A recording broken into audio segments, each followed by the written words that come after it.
Dive into the pulse of Bills football with Turf to Tape, where veteran sideline reporter Sal Capaccio and film room guru Erik Turner deliver a one-of-a-kind podcast experience, combining Sal's unparalleled access to players and coaches with Erik's razor-sharp film breakdowns. The show bridges the gap between casual fans and hardcore enthusiasts. This is Turf to Tape. This is Turf to Tape, presented by Thin Man Brewery. I'm your host, Erik Turner. As always, joined by my man from WGR, Sal Capaccio. Sal, how was Thanksgiving, brother? Thanksgiving was great. I love the sports calendar for Thanksgiving now. You know, I mean, like that whole week. Now we have the extra Black Friday game. I know it can be like, overkill for a lot of people. I love football, but you have remember, we didn't have a night game on Thanksgiving years ago, right? That just started not too long ago. And then you had, college basketball, some huge games. I love college basketball, college football, obviously. It's had some hockey going on. I love that. Last year, the Bills did, I think Thanksgiving weekend might have been the San Francisco? No, it was Kansas City maybe. And then there was a bye and it was San Francisco. And the year before that, though, I remember this. It was the Eagles right around the time. And it was like, it just kind of put a drag on it. So it was a nice win for the Bills, obviously, for people to be happy about as well. Yeah, it was a much needed win in a game that I think all fans for both sides of the teams knew was going to be a slugfest. I don't know if we expected it to be early on that type of game, but we're going to get into the offensive and defensive side of things in that game. But overall, top down, set the atmosphere of this Bills Steelers matchup. A big win for the Bills. Give us some context behind the game and just the swing of it. I mean, it was an interesting slugfest early, but then there were some roller coaster rides throughout the game. No doubt. Before I do that, how was your Thanksgiving? Were you good? Family? Everybody good? Yeah. No, it was good. Okay. So I had multiple Thanksgivings because Thanksgiving's my favorite holiday. So we have like a Friendsgiving where I smoke a turkey, and then a few days later I smoke another turkey for my in-laws who are in the area. My mother and my side of the family is either in Western New York or in San Diego. But so yeah, I love Thanksgiving. Any opportunity that I have to smoke a turkey and have, all the fixings and the sides, you can count me in. No, it was a great Thanksgiving. Thanks for asking. Oh, great. I love hearing that. A lot of people in the chat already. Real quick, Whiskey in the chat says, Sal's the dude, whip the drums out again. Dude, no doubt, no lie. I'm going to tell you this. My Thanksgiving was even better because on Black Friday, my wife said, what do you want for Christmas this year? I said, you know what? I think I want an electric drum set. And we actually got it that day. And I just set it up yesterday. Cool. And I have it here. And I started playing it yesterday. I hate putting anything together. I hate putting furniture together. I love putting this together because it's like my baby now, right? So I can't wait. We're going to have to combine some drums and football coming up here soon. So we'll have to do that for sure. And I think, when we eventually get on the road, for Thin Man Brewery, I think we do have to incorporate that.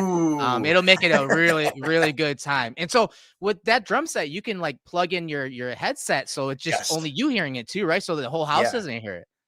And so last night, so it's up. My studio Capaccio is on the third floor of my house here in in Buffalo. And, it's so great that last night, watching the Sabres game, watching the Monday Night Football game, putting it together while I was doing that, afterwards started playing it, and my wife had gone to bed. And then this morning I said, you hear me playing the drums? She's like, no. It was great. That's awesome. Right? Yeah, that's And then awesome. today, since nobody was here today and they were working and it was my day to be home because Tuesdays and the Bills don't practice, I said, let me put the amp in, the speaker, and I can actually – it can go around the house, which is really good. That's cool. So I can't wait for that. Can't wait for that. All right. Enough about all that. We'll talk football. So, I'm telling you, Erik, like the mystique of playing in Pittsburgh, I know November, misty, rainy, cold days. It's tough. I think there's a lot that goes with that. And if you're a competitor in any level, you've been in those environments maybe where you're like, everything's kind of going against you a little bit. So you better be really on top, and you could be a little intimidated. Right. And I'm not calling the Bills intimidating, not saying they were, but I do think they played a little conservative, a little close to the vest early on.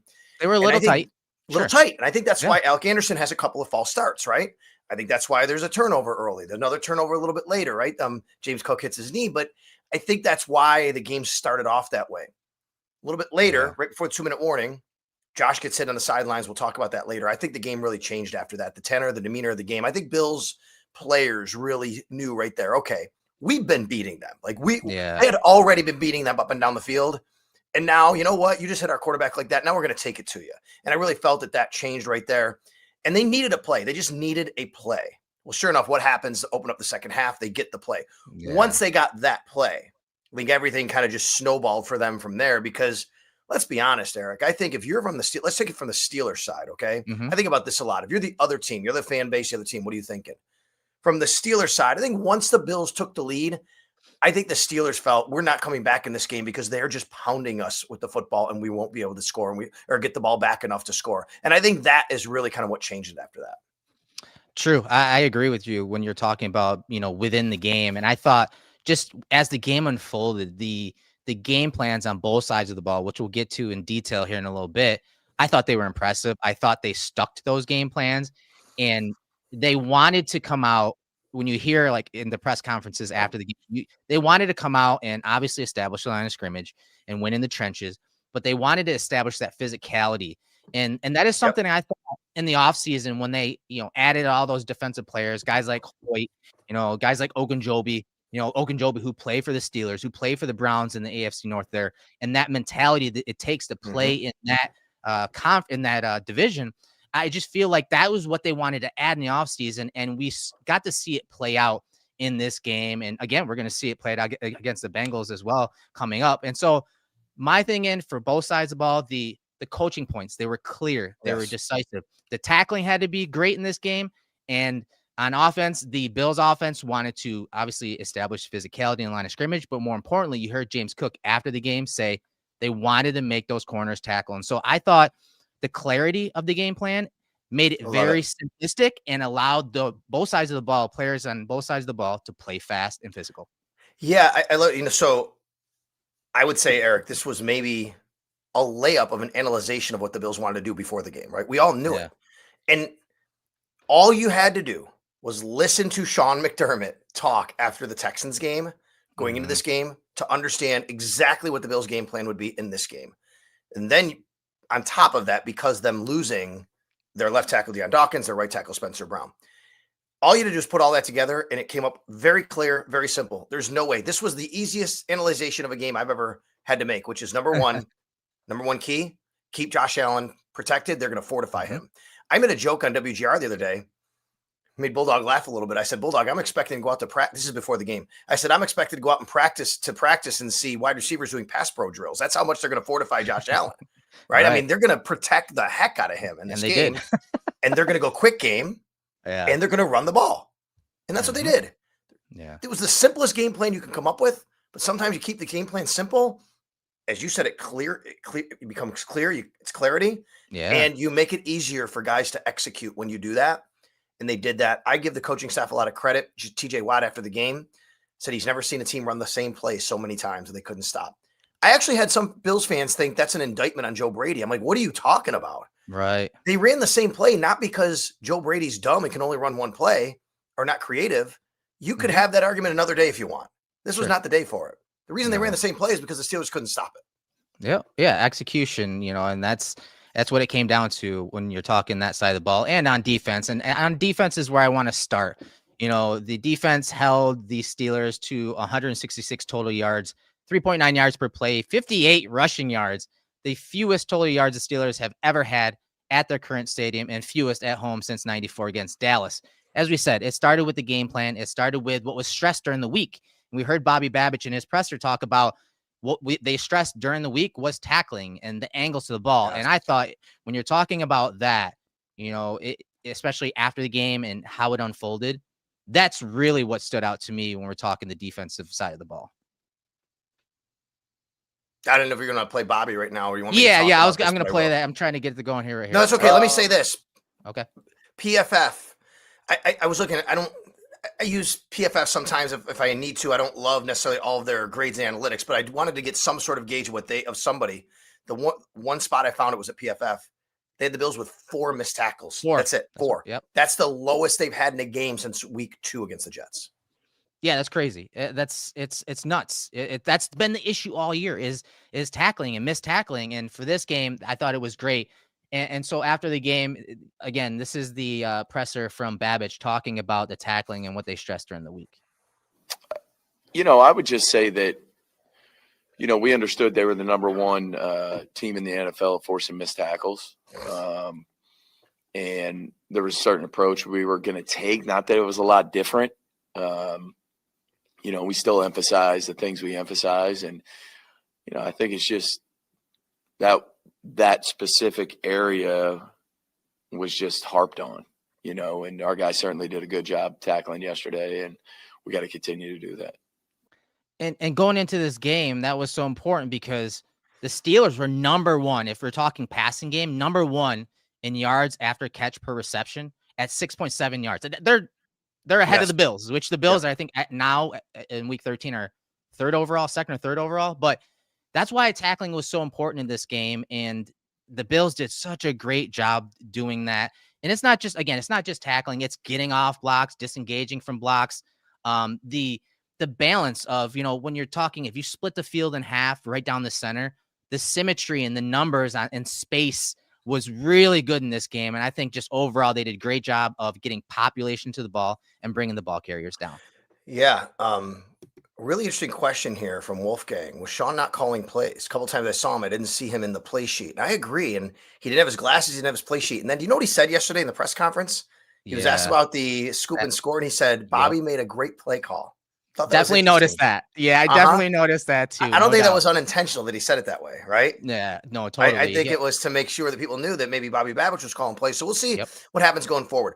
I'm going to say the same thing I said from the offensive side of the defensive side. I thought that was going to be a very clear game plan. The game plan in this game was going to be get up on these receivers. This is a guy in Aaron Rodgers who does not throw the ball down the field. His average depth of target is the lowest of any quarterback in the league. Erik, I thought this was the Tua game plan. That's what they did, and they did it perfectly. Going into the game, I said, you got to do what you do against Tua. Take away his first read, because after that, they actually have guys similar to the Bills when we talk about, they don't really have guys who really get open a lot, and you don't want him sitting back there. Plus the wrist injury, they did not want Aaron Rodgers sitting back there all day. So this was going to be a quick game, quick read game. I thought the Bills did a really good job of that. Then they put Christian Benford on DK Metcalf the whole game, whether it was man-to-man or zone.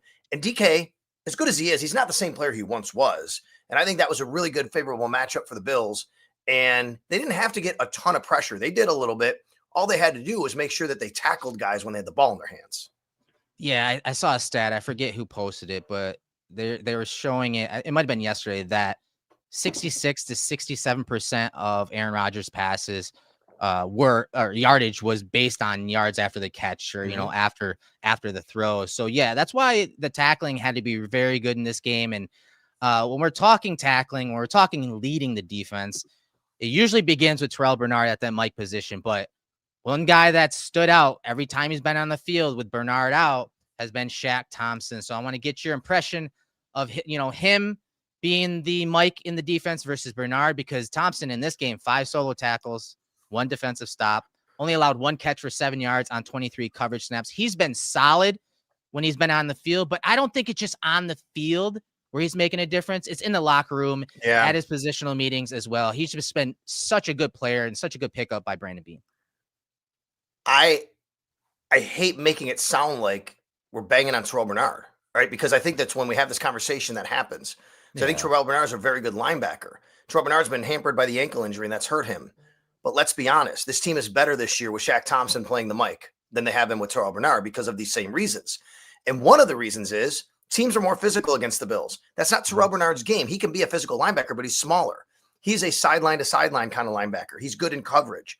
Shaq Thompson's a downhill physical linebacker that when you are in a run set, he's going to know where you're going. He has the instincts. He's been in this league a long time. He knows the system, and he knows how to plug a gap and get there. I think in a perfect world, discussion for another day, Erik, that we can have, and I think it'd be a good one. I think in a perfect world, Terrell Bernard's a will linebacker. That's what I think he is, okay, in this type of defense. Because I think Matt Milano's played better as well with Shaq Thompson next to him.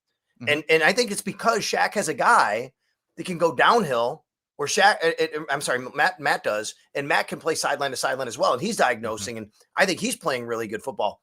And then you throw in the third linebacker in a game like this, because there was such a heavy personnel that the Steelers used. The Bills counter with base personnel a lot, and that's Dorian Williams. And I just thought everything seemed to flow better from that side of the ball. And again, I hate saying it like that because it sounds like I'm banging on Terrell Bernard, but I do think that the Bills might be faced with a pretty uncomfortable decision coming up when it comes to Shaq Thompson and Terrell Bernard. Maybe not a hard decision, but an uncomfortable one.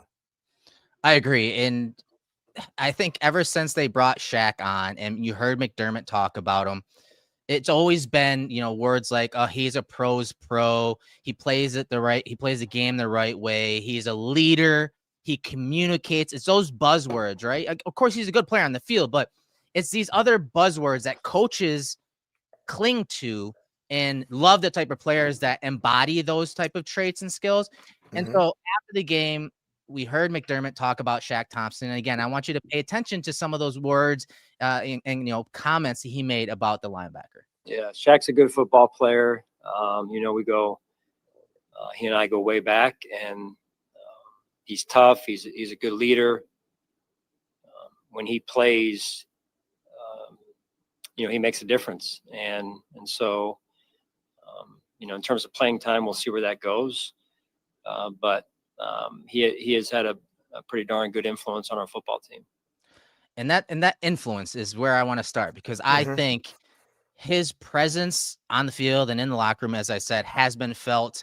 When you watched Bernard is one of my favorite players to study and watch. I'll say that. So I'm a little biased and towards him.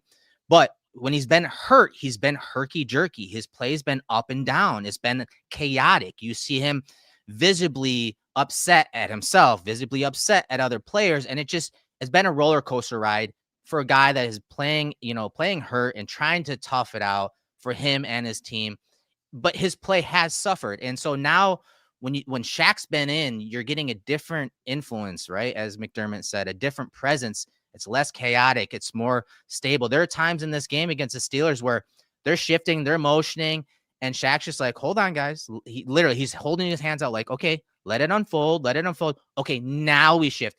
And so I think that's where his presence is being felt on the field. And I thought in this game, he played really well off of those D tackles. And again, you've talked about it. The injuries up front affect linebackers and players at that second level. And that had affected Terrell Bernard as well. And so you got a lot of guys in and out of the lineup. You have young guys in and out of the lineup. It can be difficult, again, at times for a linebacker to play off of the bat. Shaq has been playing very good off this defensive line and also been very good in coverage. But overall, leadership, that calming influence on the field and off the field has definitely showed up. I have to agree. The Bills do have an uncomfortable decision to make here in the next couple of weeks. The way you talked about Shaq a moment ago reminds me of the same things I said about Jordan Poyer when he came into the lineup. Jordan just settled everything down on the back end, right? And we know he's not the same Jordan Poyer as he was a few years ago. We understand that. And there's certainly something to be said for, and I'll say it, like they need Jordan Hancock and his speed on the field, but this wasn't a game to do that. This wasn't a game that you were facing the speed of the Miami Dolphins, right? This was a game that the Steelers were going to go big boy. They were going to go physical. They want to make sure they body you up. And that's why Jordan Hancock rarely played and Jordan Poyer did. I thought going back to your point about the coaches and the game plan, it was also the personnel game plan that really made sense. They did a great job of understanding what personnel they needed on the field. I mean, Max Harrison didn't play much, 13 snaps, Tre'Davious White, 33. Sean McDermott said it's just the way the game flowed. I have a hunch it also had to do with a little bit of Max coming out of concussion protocol, young player, probably missed a few reps early in the week because he was going through the protocol, but also because Trey's been playing well and he's a veteran. And you got a veteran quarterback in Aaron Rodgers. And there's nothing wrong with having Tre'Davious White out there as a veteran who's playing well to seeing what he's seeing. So I thought the Bills managed their personnel very well. But I like your point about Shaq Thompson calming things down. And I compare it the same way I did to Jordan Poyer. When you have guys like that in the middle of your defense, that can really just settle things down in the middle of your defense, that are the guys calling the plays from each level and things like that, I just think it can really help. And this week is a different week. Maybe we see more Jordan Hancock because they need more speed against the receivers. We'll see what happens with Terrell Bernard. I can't imagine he'd be ready to play this week yet, but when he is ready to play, it's going to be an interesting decision, as we said. No doubt. You talked about Trey White and the corners, and I want to talk about Christian Benford because he obviously had himself a game.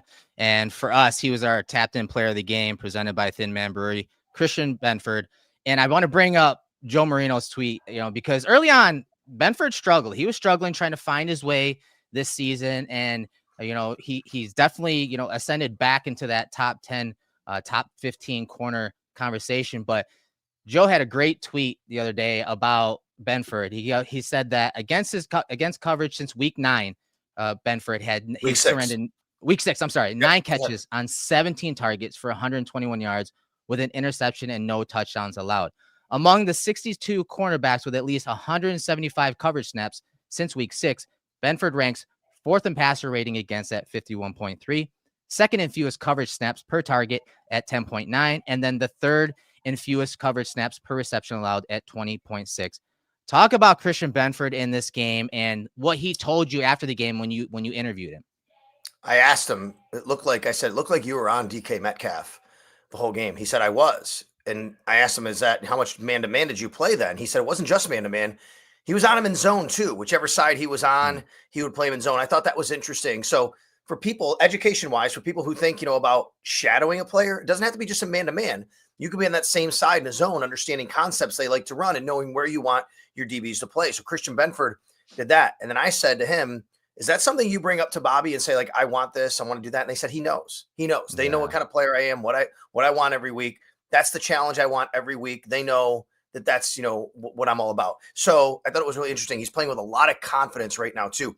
And I think he's playing healthier than he has been. He'd been on the injury report a few times this year, dealing with a couple of things here and there, some nicks and stuff like that. So it was great to see him get rewarded, the scoop and score. He also said, they talked about it all week. Defense needs to score. Defense needs to score. And I know you say that every week, right? But with the offense having some struggles lately, to get a defensive touchdown was a really, really big deal in this game. Yeah, I think, again, it starts with the game plan, first of all, that, the ability to take him and have him shadow Metcalf. But they also had some nice help over the top. There were some nice brackets, and that allowed Benford to be physical at the line of scrimmage. He's a bigger corner going against a really physical wide receiver in Metcalf. And so that help over the top allowed him to be aggressive early, to take away a lot of those easy slants, those quick passes, that quick game. Again, what we talked about, the Steelers are a yak team. They want to get the ball out of Rodgers' hands, especially with that injury. They want to get it to their guys so they can get yards after the catch. And so I think that game plan was just great. But that also put him in and around the ball, in this game. And we saw it, whether it was his interception, whether it was him early in the game on some cornerback blitzes, making tackles for losses in the backfield against the run.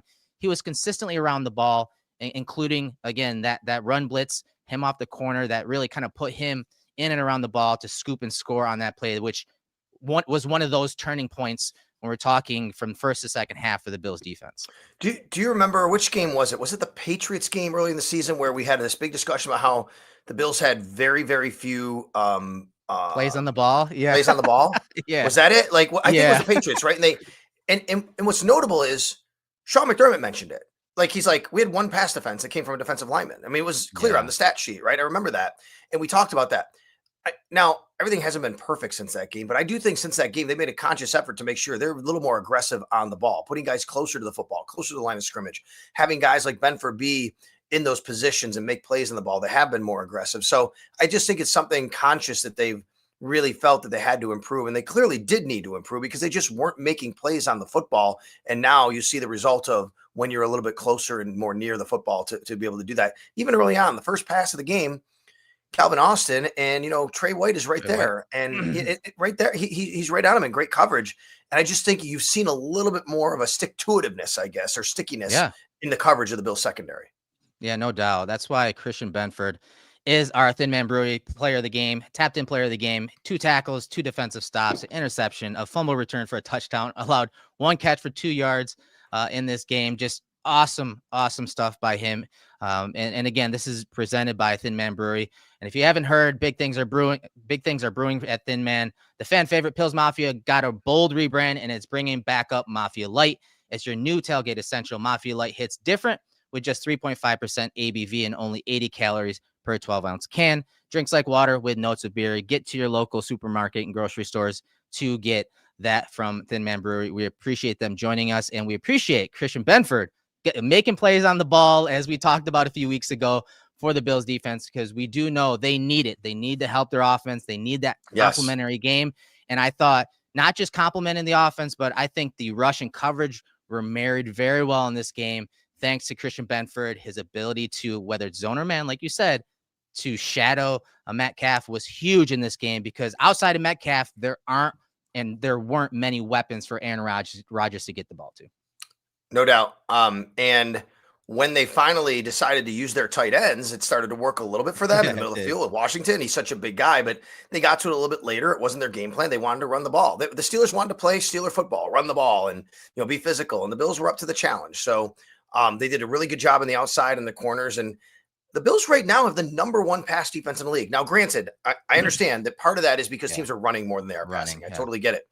But it's not just in total yards per game, Erik. It's yards per play as well. They're actually, I think, 7th or 6th in the league in yards per play. Like, they're just not allowing teams enough in the passing game right now. And if they can just get that run defense, I mean, I think what they did last week, expect that every week. I wouldn't be able to do that. But if they can get their run defense buttoned up to a point where you're very comfortable with it, I mean, then now you're really looking at a team that looks like it should have the kind of defense you'd expect them to have. No doubt. All right, let's go to the offensive side of the ball. After that Texans game, it was the lowest of lows when it came to the Bills offense, when it came to protecting the franchise quarterback and Josh Allen. So I think that was a contributing factor to the clarity of this game plan of protecting Josh, especially considering both tackles, Deion Dawkins and Spencer Brown, were out of this game. So talk about that game plan when it came to protecting Josh Allen, when it came to kind of opening up the playbook, including some design runs for Josh Allen. Talk about the top-down thoughts that you have from that game plan by Joe Brady and that offensive staff. Yeah, I mean, they wanted to play quick game. They did.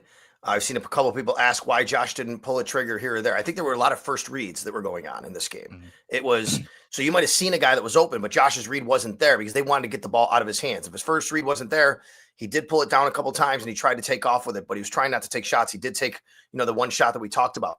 The thing they didn't do either, they didn't really get him out on the edge a lot, right? You didn't really put Alec Anderson or Ryan Vandermark in a position where they had to hold out on the edge and go against those great pass rushers. Josh was in the pocket. He had one read. He threw the ball. And, hey, it wasn't sexy, but it was effective. That's what they needed. I just give Aaron Kromer and Austin Gunn, who's Aaron Kromer's offensive line assistant coach, doesn't get enough credit and get his name out there, but I thought he was a big part of it too. Those guys did a really good job of having a game plan. And, I mean, for Alec Anderson, I thought the most insightful answer I got in the locker room was from Alec Anderson about this. And it was really interesting. I asked him specifically, hey, what happened on the 2 false starts, right? I mean, You can't have that happen. Is that just being too antsy? He was super accountable, but super insightful, Erik. He said, listen, I'm a center who moved to guard, who moved to tackle. I haven't played tackle since college. I'm out there against TJ Watt, and I'm like, these dudes are athletic freaks. They're beasts. He said, I got to time up my silent snap count. He said, no, and I want to make sure these guys aren't beating me, so I'm a little too quick to do that. I totally get that, Erik. You understand. But you know what I really love? He settled down after that. He had 2 false starts early. It hurt the Bills. Critical plays. Shouldn't have happened. They did happen. Put the Bills behind the sticks. After that, he settled down, and I thought that was a really nice job by him. And I think Ryan Vandermark, we didn't really call his name at all, which was great. I mean, Ryan Vandermark, just like that. That's what you want to see from a guy who comes in and does a job like that. Yeah, game plans are great when it came to the run and pass, schemes. They did a great job of securing the edges, not just in the run game, as we'll get to with James Cook and allowing him to bounce, but they used wide receivers, they used tight ends, they used Tyrell formations. Shavers was a great blocker in this game. They used formations, alignments, different personnel to control the edge pass rushers, but more importantly, the tempo of those guys. The Highsmiths of the world, the Watts of the world, they want to get off the ball. And so they would do some different alignments. They would use different personnel again to slow down that tempo and pace of that rush. And at times it was Shavers. At times it was a tight end just handing off Watt to the tackles in Anderson and Vandermark. And they just did such a great job of mixing it up and keeping those guys guessing who was going to hit them, who was going to, jam block them. And that really allowed Josh to read the field, just play that quick game, get the ball out of his hands, 1-2 check down, 1-2 run. And credit to Josh, because for a better portion of the year, he has been hesitant for whatever reason to take off. In this game, he did a great job of evading some of those pressures that did get home and get outside the pocket and turn those into no yard gains, not losses, or just flipping the script and moving the chains. Negative plays. They avoided them. That's I mean, other than the interception was a negative play, the fumble by James Cook was a negative play. Again, went off his knee, right? I mean, there's such a happenstance. Oh my God, what are you doing there?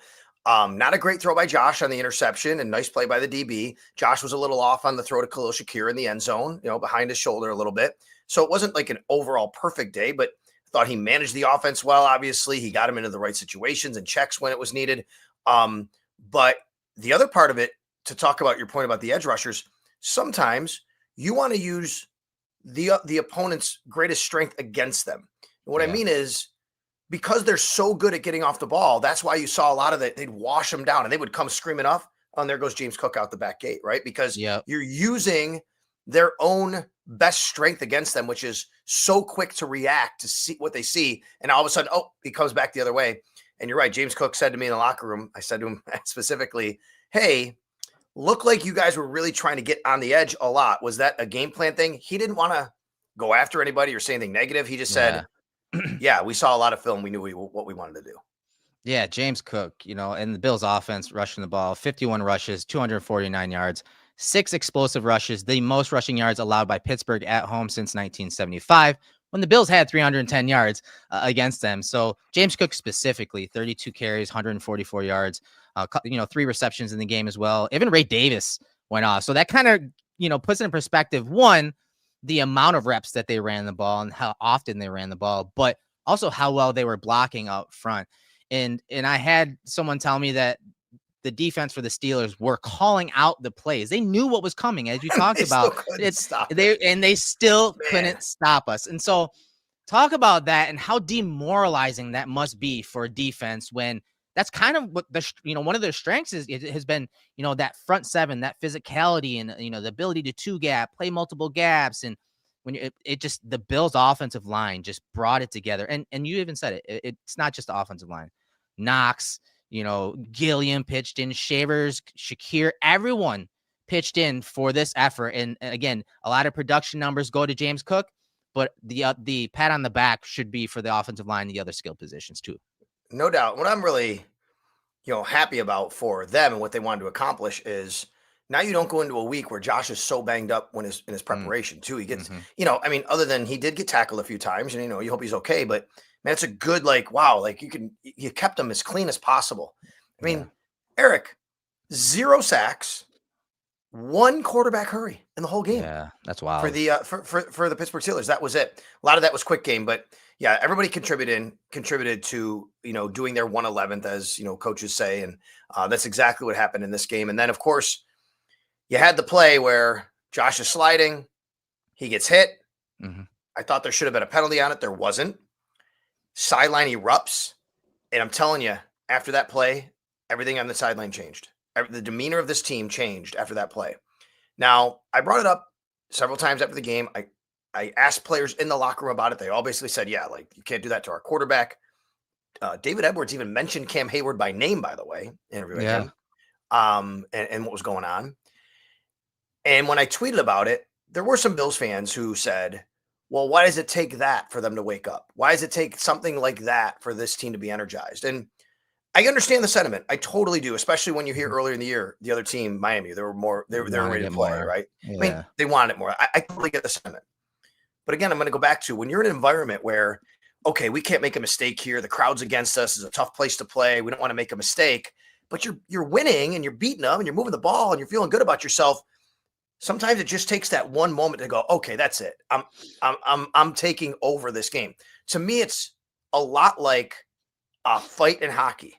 It gets the bench energized, or a few hard fouls in basketball that people go, that's it. You want to go? Let's go. And what did Alec Anderson say? He said, after that play, we realized we better get our jaws about us because this is going to be a Mike Tyson fight. That's what he said. Yeah, it set the tone again. And yeah, maybe it sucks that they needed that to happen. But honestly, if we think back, Josh plays his best when he gets his bell rung or he takes a hit or they design a run for him early in a game and he takes a hit at the end of a scramble.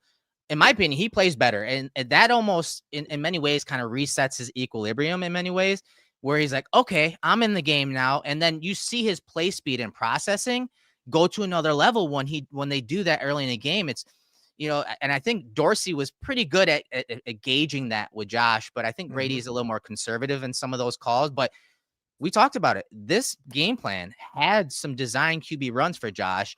And that to me is, if you're opening that up now, at the beginning of December, when usually you open that up later in December going into the playoffs. One, that obviously it screams like, hey, the offense needs a boost and needs some juice. But I also think that is going to pay dividends, not just in the run game, but in the passing game, because now if defenses have to worry about Josh being incorporated in that run game, you see what a good run by him can do, and him converting first downs or scrambling.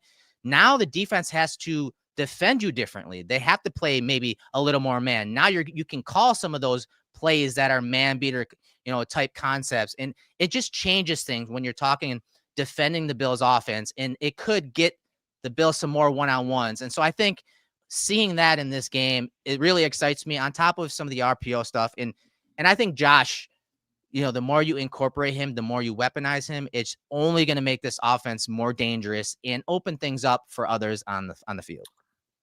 On the play we're talking about where he got hit, it was a second and 3. It was a second and 3. Josh gains 1 yard. It happens. Erik brings up a 3rd and 2. And after everything going on, and I'm down there, it was like right in front of me. Like, oh my God, it was crazy. Like you could feel it. And Josh was mad. He was pissed, right? Yeah. It was now 3rd and 2. And I'm telling you, I would have bet everything I own if I had a chance to say who's getting the ball in the next play. I would have said Josh Allen's getting the ball in the next play. He's going to run the football. And he did. Yeah. Like that. Yeah. It was like, okay, Josh is ready. And when he's in that mode and the team is in that mode, I just think that it becomes so much more dangerous, as you said. Yeah, I mean, you guys see the videos, put out by the social media team of him laughing and just, calling him a psycho when he's running the ball. He's laughing, he's getting hit, getting knocked around. The offense they feed off of it. And the coaching staff knows this. Of course, they don't want to have to call certain plays to bring this out of him or the offense, but it does. It's a reality check. It's a vibe check, and the team feeds off of it. Yeah, for sure. For sure. Can we get Joey's comment up here? I want to address this for a second. Yeah. Joey says, I can't believe the Bills have you guys. I think he means us. I don't know about the chat box. Believing this way of winning is sustainable. Maybe once or twice, but this plan has Band-Aid written all over it. Joey, I'm not saying it's sustainable every week. No. I have a saying. I like to say this saying all the time. I've been saying it for years. Every game has its own DNA. Mm-hmm. You didn't play the Chiefs this week. You didn't play the Bengals this week. You played the Steelers. You tailor the game plan for the Steelers this week. It doesn't mean they're going to win playing that way against the Bengals or the Chiefs or the Texans. Right. But what I do like, and I do think is sustainable, is having a coaching staff that understands that and tailors the game plan specifically for that team. Mm-hmm. I agree. You can't win like this against a lot of teams, but you could win like this against the Steelers, and credit for the Bills for doing it because that's what they needed. They felt they needed to do. Right. Yeah. Each week is different, and each game plan is going to be a little different. Yeah. But with all that said, at least, someone in the chat box also said that Cook's been the MVP. There's no doubt. Like, he's been the Bills' offensive MVP. If there's an identity of this offense right now, it's James Cook and that offensive line getting that run game going. So at least they have that to build on. And obviously the passing game, it has been struggling. I don't think this game, alleviated any of those worries. I don't think that's the case because, there were times where Josh, yes, he was missing guys. He was pulling it down quickly. But again, I think that is all compounded based on the personnel and things that have happened as this year has progressed. And so, yeah, I do think that, this particular game plan maybe isn't sustainable to, winning a lot of games at the NFL level, but it is something that they can hang their hat on and force defenses to have to respect, to have to prepare for, on top of trying to figure out ways, in many ways, like I said, to figure out the passing game identity so that they can be multidimensional on offense. Well, I have bad news for anybody who thinks that it doesn't want to see this game plan again. And the bad news is for you, the Cincinnati Bengals are terrible against the run. So I think the Bills are going to try and do the same thing. The Bengals defense is actually worse against the run than the Bills defense this year. The Bills are 30th in the NFL. The Bengals defense is 31st, allowing 12 more yards a game than the Bills are. And they're allowing 5 yards a carry, more 5.09. The Bills are 5.20. So the Bills are actually a little worse there. But I think this is the same game plan to use against the Cincinnati Bengals, to be quite honest. Now, you might have to be a little more aggressive at times, knowing that they have the ability to score with Joe Burrow, right? I totally get that. This is totally different than that could change the script, yes. Yeah, they can change the script, but I would absolutely believe the Bills will go into this game and say, let's just keep leaning on our run game, run the ball. We're at home, and we can control the game with the ground game. Yes. And then if the Bengals do start making waves in the passing game, then you're going to have to adjust that a little bit. But I think that's how the Bills start this. Yeah, I mean, they have to, because again, if you're controlling the clock like they did in this game against the Bengals, that only helps your defense. And you said at the top, the passing defense is one of the best in the league. And so if they can control the clock with their run game and their offense and short, passing game, yards after catch type stuff, that'll keep Burrow and those high-powered weapons of the Bengals off the field and allow the Bills to, again, control the game, control the script, and dictate really what happens on both sides of the ball. That's really the key to this game. So I agree with you. I think you're going to see a lot of the same type of game plan, and who knows if it'll be sustained even over the course of this game. Because again, the Bengals offense, they have some weapons that can change and take you out of your game plan. But overall, I think that is the recipe for at least this week. And we'll see going forward into the, into winter, into later in the season and into the playoffs. Yeah, they did. Had a good comment. Someone said, haven't they been better since their bye? They have. They've been a little better. They played Pittsburgh and they played New England, and then Baltimore is a very good run team. And then Baltimore did put 5.6 yards a carry on them in the run game. They have been a little bit better, but we'll see. I just think that this is a game where the defense they're facing will give opportunity for the Bills to do what they want to do best.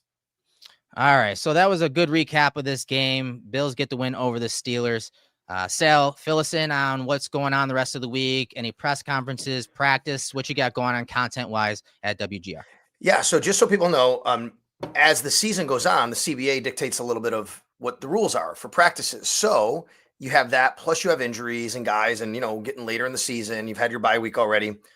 So the Bills will actually hold a walkthrough on Wednesday. They will not have a regular practice. We'll still get an injury update from Sean McDermott. That'll be just before noon. He'll tell us, the injury update. It'll be an estimation of if they had a regular practice. The one big injury we're watching this week is Joey Bosa, who had a hamstring injury, was questionable to return. We'll see about that. Dalton Kincaid, Terrell Bernard, who am I thinking of? Joshua Palmer. They're all Deion Dawkins and concussion protocol still. So those are guys that we're watching. But just so everybody is aware, it'll be a walkthrough on Wednesday. Then we'll get our first injury report on Wednesday. And of course, I'll be on WGR all week talking about it. And, all the different day parts. And Matt Bove and I have It's Always Game Day in Buffalo. We already did the recap for this game. And then we'll have another, what we call a hallway episode sometimes, where we're like in the Bills media room hallway sometimes. Cool. But either way, we'll dive into like what's going on at practice or from the press box or whatever coming up this week. And then this weekend home game, I want everybody to remember, it's a 1 p.m. game, not 4:25. It came out at 4:25 p.m. originally on the schedule. It's a 1 p.m. home game. Also, Erik, if I can, this Saturday, I'll be a part of another big show for TSC Buffalo, and they're a big. I'm tied in with them. We do a lot of stuff together, and it's out at Wings Meeting Place in Orchard Park, and they do a lot of cool stuff out there, a lot of great causes. So come on out to wait, and you can meet a whole bunch of Bills players. I'm going to get the list here on who they are, but either way, there's Bills players, and we actually got our dog when we were out there at the last time at the Wings Meeting Place because Bernie's Second Chance Rescue was out there. So let me see who the players are this week. I'll just have that for you. Right here. Here we go. Joe Andreessen, Christian Benford, AJ Epinesa, Michael Hoyt, and Ty Johnson are all going to be there on Saturday at Wings Meeting Place, and I'll be there too. Oh, awesome. That's going to be an awesome event. Yeah, you and TSC, it's a great combination when you're talking bringing in the players to the fans, bringing in merchandise, and everything is good around those events. And so I'm glad to hear that. Make sure you guys go ahead and check out that event this weekend. On behalf of Turf to Tape, that was our recap on the Bills Steelers Week 13 matchup. I'm Erik Turner. That's Sal Capaccio. We'll see you next week.